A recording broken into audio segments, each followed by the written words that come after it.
No, absolutamente no. Vamos a ver, el problema de los recursos sanitarios es que ahora se necesitan más cuando viene una epidemia de gripe. Y tampoco puedes poner recursos sanitarios todo el año porque gran parte del año estarías pagando pues mucho personal que estaría ocioso realmente, que no haría nada. Pero sí que ya no se puede aceptar que esto es coyuntural, que ya pasará y mientras tanto estamos 15, 20 días con una urgencia colapsada. Hay que tener reflejos y hay que tener reservas. Hay que tener reservas primero de camas. Reservas de camas para poder sacar de urgencia a la gente, para tener lo que es un drenaje de los servicios de urgencia. Son camas que pueden estar en ese mismo hospital, en plantas que a lo mejor no se usan habitualmente, o camas que pueden estar en sanidad concertada. Lo que no se puede hacer es colapsar urgencias bajo ningún concepto. Y esto ya no es, hace mucho tiempo que no es coyuntural, esto es previsible. Y lo que es previsible no es coyuntural. Por lo tanto, hay que tener espacios y personal que pueda sacar ese exceso de demanda sanitaria en un momento determinado. Y eso es posible. Hay personas mayores casi literalmente viviendo en los pasillos de los hospitales públicos a la espera de una cama. Eso existe actualmente, usted lo debería saber, por lo menos en lo que tiene que ver con el Negrín, uno de los hospitales de referencia de la sanidad pública en Canarias. Ya vamos a ver, eso ha existido siempre, de hace mucho tiempo. Suelen ser casos anecdóticos. Esos que, entre comillas, viven en el hospital. Sí que hay más casos que a lo mejor tienen el alta médica y se retrasa 15 días, 20 días, porque necesitan un centro especializado. Un centro sanitario no especializado. Un centro sanitario de cuidados mínimos. Hay gente que no tiene soporte familiar ni soporte doméstico para una convalescencia de una intervención quirúrgica o de una enfermedad. Y claro, no lo puedes poner en la calle, no lo puedes poner en la calle. Entonces sí que lo que hacen falta son recursos de cuidados no tan especializados como tenemos en los grandes hospitales. Yo opino que aquí en nuestra isla en concreto hace falta posiblemente un hospital de crónicos en el área norte, seguro. No podemos estar manteniendo un hospital como el Negrín, que por un lado tiene ingresado a alguien que necesita alta tecnología, que está muy grave, y al lado un señor que está ahí esperando porque es muy mayor, porque no tiene familia, porque necesita unos cuidados mínimos. Esto no puede mantenerse así. En el futuro yo creo que los grandes avances se hacen cuando hay políticos que prevén el futuro. Yo ya lo he comentado mucho con varios consejeros que me gusta saber quién dentro de una consejería de sanidad está pensando la sanidad dentro de 5 años o dentro de 10 años. Es que el problema sanitario es que es tan acuciante, es tan mediático, está tan en primera plana de periódicos que parece que el día a día de la sanidad está para agujeros de ese día. No, hay que pensar a largo plazo. ¿Cómo es posible que esa reflexión que usted está haciendo ahora eh, la hagan pues presidentes de colegios de médicos, no solamente usted, también colegios de médicos de la provincia de Santa Cruz de Tenerife, que lo hagan los dirigentes sindicales, por ejemplo, de los sindicatos de médicos, alerten, digan, oiga, cuidado, nos vamos a quedar sin médicos, nos vamos a quedar sin especialistas, que esto es una cuestión que va a ocurrir ya en 4, 5, 6 años.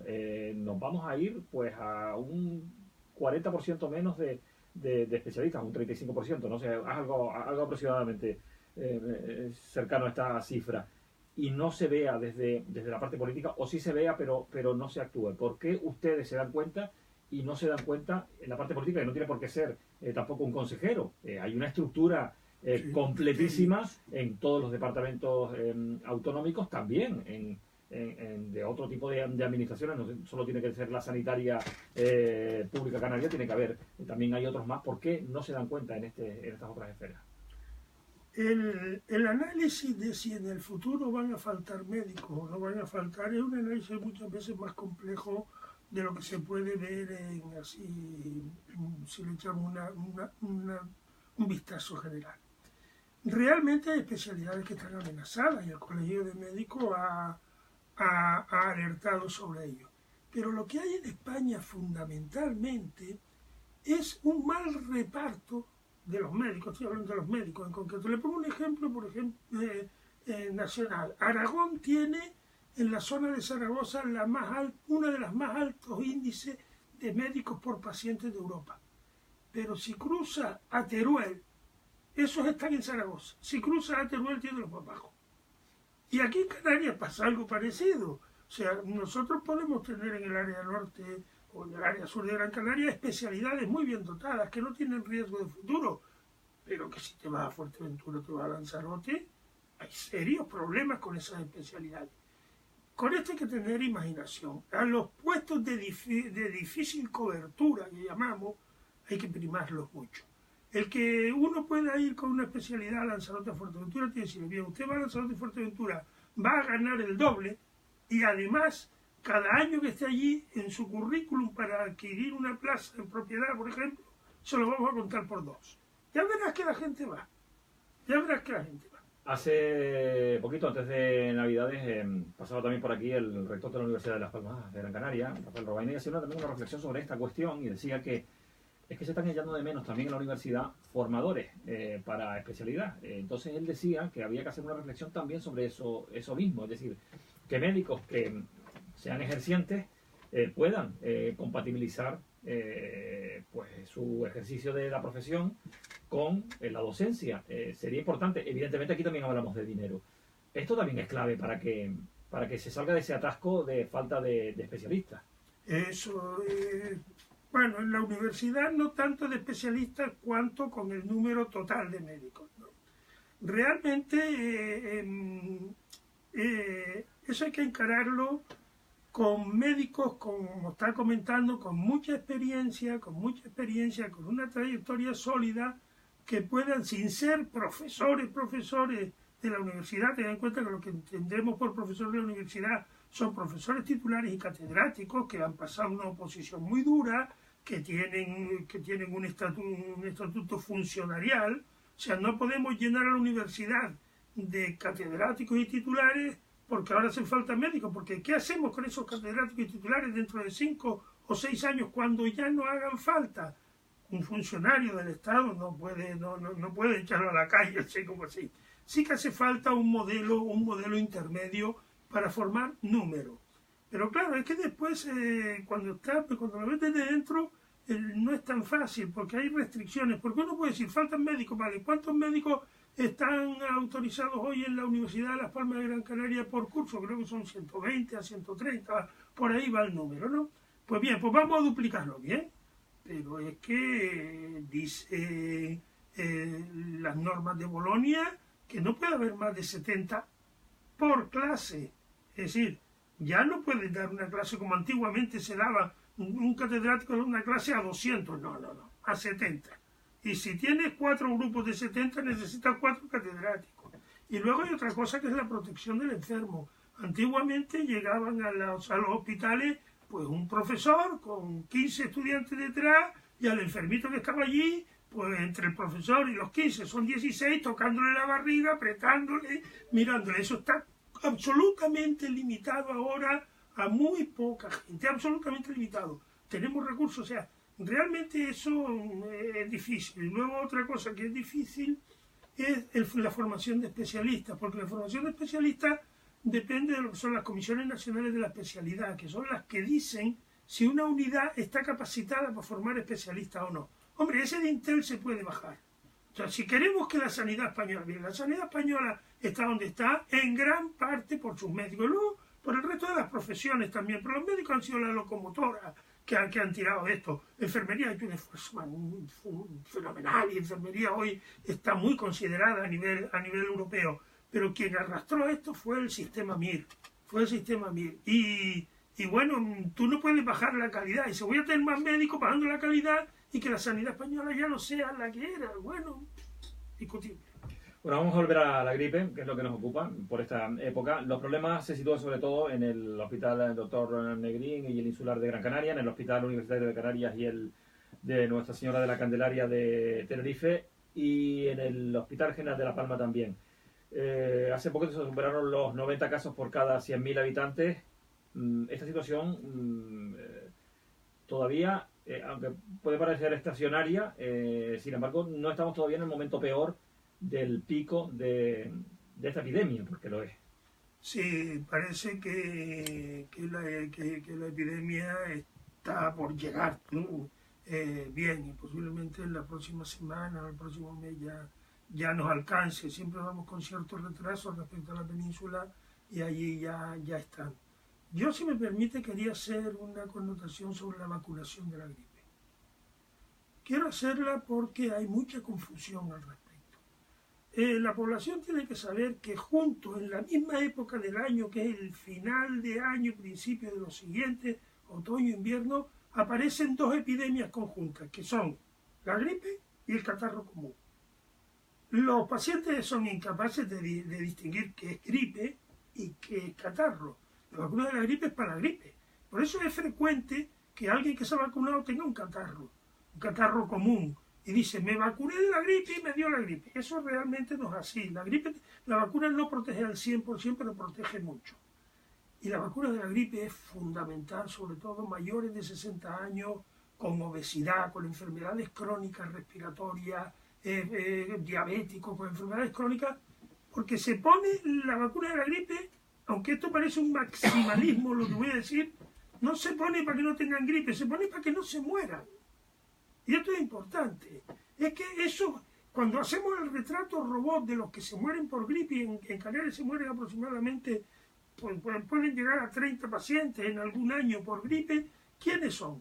Enfermos con enfermedades respiratorias crónicas, obesos y otras enfermedades. Por eso es importante que esa población se vacune, es muy importante. Y luego está el resto que ha de vacunarse también, en el sentido de que entre más vacunados tengamos en nuestra sociedad, menos gripe va a haber.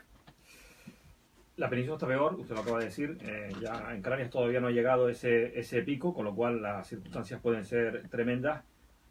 Leopoldo Cejas, de SATSE, que por cierto va a estar el próximo lunes en este espacio, en la entrevista, porque queremos seguir hablando de este asunto, augura que todo esto va a empeorar. No es que empeore la situación porque haya picos de gripe, a lo que se refiere es que no se dan las condiciones como para poder luchar contra esto, porque en este momento los hospitales no están preparados. ¿Usted está de acuerdo con eso? Yo estoy de acuerdo que las infraestructuras sanitarias hay que darle un vuelco y hay que pensar, como decía antes, pensar a lo grande. No podemos pensar en tapar, hay que pensar a lo grande. Hay que hacer grandes centros especializados de diagnóstico. Hay que hacer, los hospitales tienen que ser, un hospital de hoy en día, yo esto lo he comentado, si yo me pregunto, el doctor Negrín, que es el hospital que mejor conozco, ¿es un hospital del siglo XXI? No. Un hospital del siglo XXI, un hospital que uno llega con una dolencia hoy por la mañana, esta tarde se hacen las resonancias, los TAC, los análisis, y pasado mañana, si tiene que operarse, se opera. Eso es ciencia ficción aquí. Eso es ciencia ficción. Aquí el médico de primaria te manda al especialista que te da una media de 3-4 meses, unos tienen 6 meses, un año, ¿no? O el especialista te ve después de unos meses, te pide a lo mejor una resonancia, un TAC, que te tarda otros tantos meses, y entonces entras en una lista quirúrgica que te da, total, que un proceso que desde el principio podía resolverse en una semana, se dilata casi un año. ¿Eso es un hospital del siglo XXI? No. Y esto hay que decirlo así. La Consejería de Sanidad ha contratado refuerzos para precisamente pues esta época, pero no lo suficiente. Yo le pregunto si hay algún parámetro al que nos podamos agarrar sobre cuánto se necesita. No le pido el número, pero probablemente sí está en condiciones de decir qué porcentaje de incremento deberían tener pues un recinto hospitalario de referencia, por lo menos los de referencia, los 4 más importantes de Canarias, los 2 de la Palma de Gran Canaria, los otros 2 de la isla de Tenerife, para tratar de paliar esta situación, para que no sea algo coyuntural y que lo afrontemos como tal, sino que se convierta en una cita fija cada mes de enero, con un refuerzo importante de las plantillas. ¿Tiene usted algún dato? Yo creo que como mínimo tenía que reponerse todos los jubilados que no se han repuesto. Ya habla usted de un refuerzo general para toda la plantilla, y de todo el año. Sí, esto lo va a todo el año y a todos los estamentos sanitarios. ¿Con eso se resolvería en parte esa situación? Con eso mejoraríamos la situación, evidentemente. Si esto no es posible, o por lo menos no es posible a corto plazo, ¿cuál sería el remedio? Vamos a ver. Quien diga que en 1 año, 2 años va a resolver la situación sanitaria de Canarias está mintiendo. Esto es así, no se puede. Pero hace falta valentía. A los políticos hace falta valentía para que se encaren, den una rueda de prensa, hagan un comunicado oficial que se cite a todo el mundo y digan, señores, estamos en este punto, hay que amarrarse el cinturón, hay que apretárselo fuerte en 5 años, pero en 5 años yo le voy a poner a usted una sanidad buena, que esté por lo menos en la media nacional. Eso hay que decirlo así. Es como si viene un entrenador ahora a la Unión Deportiva y le dice que le va a poner a jugar la Copa de Europa, pues no, pues esta temporada no. Esta temporada no toca. Vamos a seguir hablando sobre eso que usted comenta ahora, pero antes, para terminar con el asunto de la gripe, ¿cuándo empezó a perderse el control de las urgencias en los meses de diciembre, enero? La crisis tendrá la culpa, ¿no? Pero yo me imagino que habrá otros factores, o por lo menos le pregunto.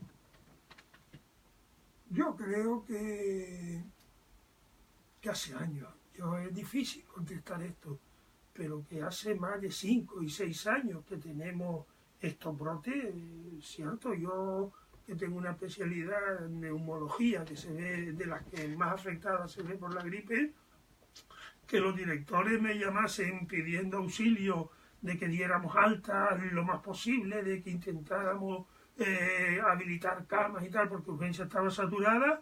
Eso me está ocurriendo por lo menos en los 6, 7 últimos años. Usted ha lanzado varias alternativas, entre otras plantea una visión mucho más general, mucho más a largo plazo, a futuro, plantea incluso una mejora de la red de infraestructuras hospitalarias para acabar con esta cuestión. Pero dígame, ¿es exagerado acudir a urgencias por una gripe? Vamos a dirigirnos un poco también a los usuarios, que es importante. Que un paciente o que una persona tenga los síntomas de la gripe, acudir a las urgencias hospitalarias es una exageración. Se lo digo evidentemente pensando en que hay una atención primaria, que está también bastante, con todas las críticas que sea, pero está bastante ramificada y bastante organizada. Todo es mejorable, luego hablamos de eso si quiere, pero es que existen los centros de salud. ¿Acudir a una urgencia hospitalaria por una gripe es una exageración o no? Mire usted, el paciente va a solucionar su problema y es totalmente legítimo, es totalmente comprensible. Cuando uno tiene 39 grados de fiebre se encuentra muy mal, y si sabe que va al centro de salud, donde no le pueden hacer una radiografía, donde tiene muchas limitaciones, pues se hace el salto y se va. Y yo eso me parece totalmente razonable. El problema está en cómo se ha maltratado a la atención primaria. La atención primaria son médicos especialistas de una especialidad que se llama medicina familiar y comunitaria. Los tienen cortados en dos, porque lo que están haciendo es medicina familiar casi individual. Muy pocos tienen tiempo y posibilidades de dedicarse a la comunitaria. La comunitaria es educación sanitaria. Muchos de esos que usted me dice, muchos de esos pacientes, pues no irían. Si saben que en una familia le ha pasado a 2 y él es el tercero y tiene un dolor de garganta y tiene gripe y el paracetamol se vende sin necesidad de receta, pues puede esperar al día siguiente a que le vean su médico de cabecera. Eso es así, pero es que no lo saben. No lo saben porque no ha existido eso de medicina comunitaria.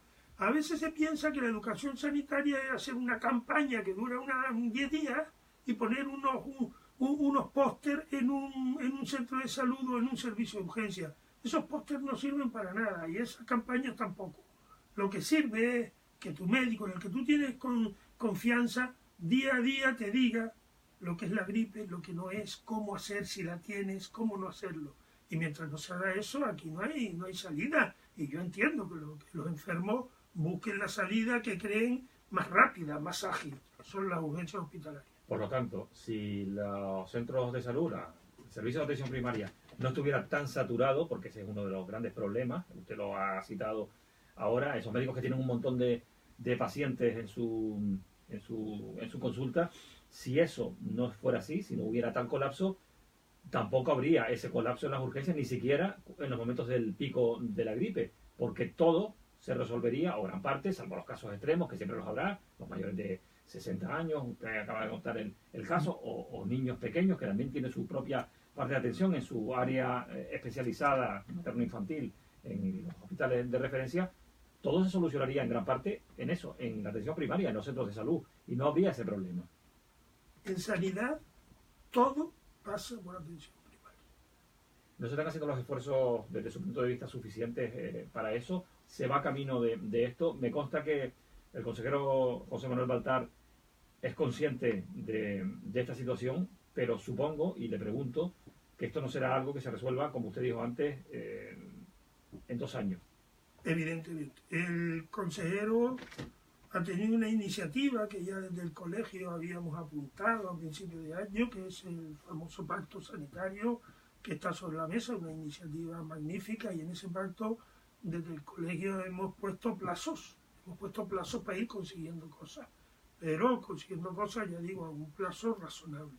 Y bueno, se ha conseguido un consenso de lo que es la sociedad civil, un consenso muy amplio, se ha conseguido desde abajo esto despolitizarlo en su arranque, después veremos cómo va a evolucionar. Yo tengo esperanza de que los partidos políticos pues vean que esto es una necesidad que está muy por encima de ideología, que esto es un pilar del estado de bienestar, que aunque haya algunos que puedan pensar que el modelo americano es cruel de aseguradoras que si no me pagas te pongo en la calle porque ya no tienen más tiempo por vencia y esas cosas, que eso en Europa no tiene cabida, porque eso no tiene cabida, ni la población europea no lo va a aceptar.